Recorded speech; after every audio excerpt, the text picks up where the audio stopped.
wabarakatuh. Sebelumnya saya mengucapkan terima kasih kepada Bapak Ibu Guru sudah menyempatkan waktunya. Terima kasih juga atas bantuannya Pak Umar telah meluangkan dan menyusun jadwal untuk pertemuan hari ini. Baik Bapak Ibu, sebelum saya masuk ke materi, saya jelaskan secara singkat apa tujuan kegiatan kita pada hari ini. Alhamdulillah pada tanggal 16 sampai tanggal 20 saya dapat kepercayaan mengikuti pelatihan di Hotel Fox Harris itu 5 hari dengan judul pelatihannya desain pembelajaran aktif berpusat kepada peserta didik tingkat SMP. Itu kira-kira ada 100 orang guru dari seluruh kabupaten Riau.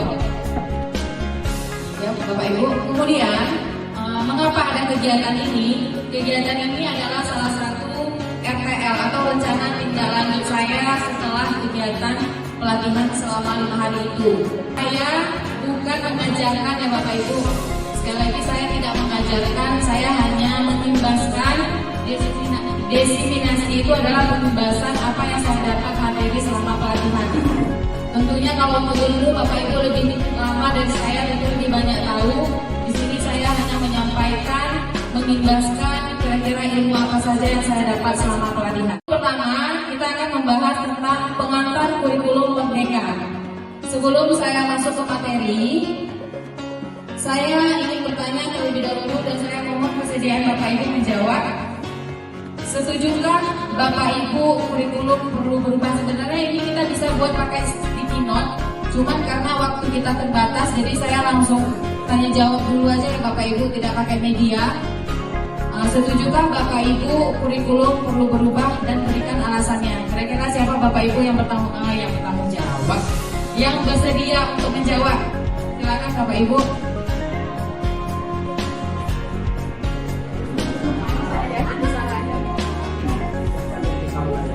Terima kasih, silakan Bu Mei.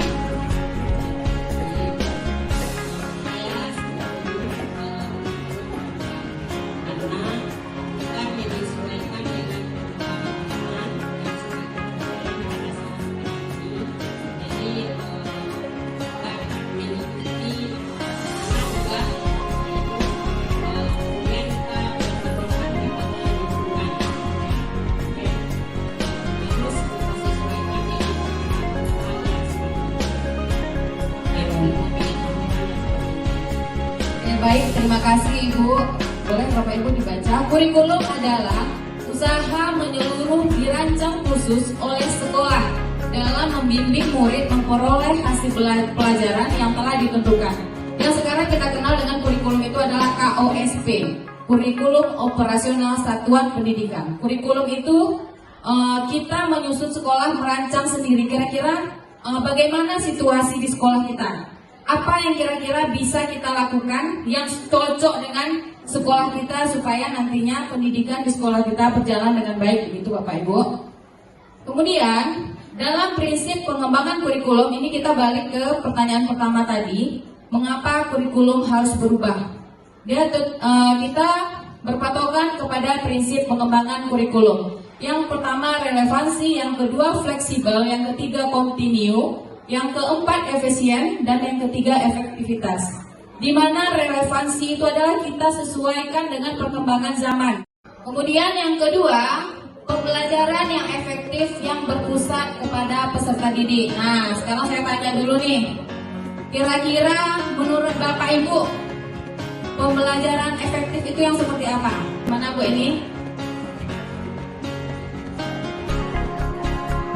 Oke, terima kasih Bu Eni. Ya, pembelajaran efektif itu adalah melibatkan siswa secara penuh, secara aktif di dalam kegiatan pembelajaran. Nah, ini dia, pembelajaran efektif ditandai dengan sifatnya yang menekankan pada pemberdayaan siswa secara aktif. Artinya tidak hanya kita aja, kalau kadang-kadang kita kan termasuk saya hanya menjelaskan, kita maunya anak mendengarkan apa kata kita. Itu artinya teacher center ya Bapak Ibu. Jadi di sini kita menekankan siswa itu yang aktif, yang terjun langsung, yang berpikir kira-kira nih masalahnya nih penyelesaiannya bagaimana, begitu Bapak Ibu. Ya, hakikat pembelajaran yang efektif adalah adalah proses belajar mengajar yang bukan saja terfokus kepada hasil yang dicapai peserta didik, namun bagaimana proses pembelajaran yang efektif mampu memberikan pemahaman yang baik, kecerdasan, ketekunan, kesempatan, dan mutu serta dapat memberikan perubahan perilaku dan mengaplikasikannya dalam kehidupan mereka. Jadi di sini Bapak Ibu, kita tidak hanya menilai nilai akhirnya, tetapi prosesnya kira-kira tuh anak tuh dapat nggak pemahamannya, dapat nggak intisari dari materi yang kita sampaikan. Itu jangan nanti kita hanya fokus nih modul 1 dalam sekian nih harus selesai nih gitu. Sementara pemahaman anak nggak dapat. Jadi kita lebih santai pembelajarannya, makanya dilibatkan peserta didik, bukan kita yang menjelaskan, tetapi anak yang menggali sendiri materi yang sedang dipelajarinya, begitu Bapak Ibu. Modul 4 tentang asesmen. Asesmen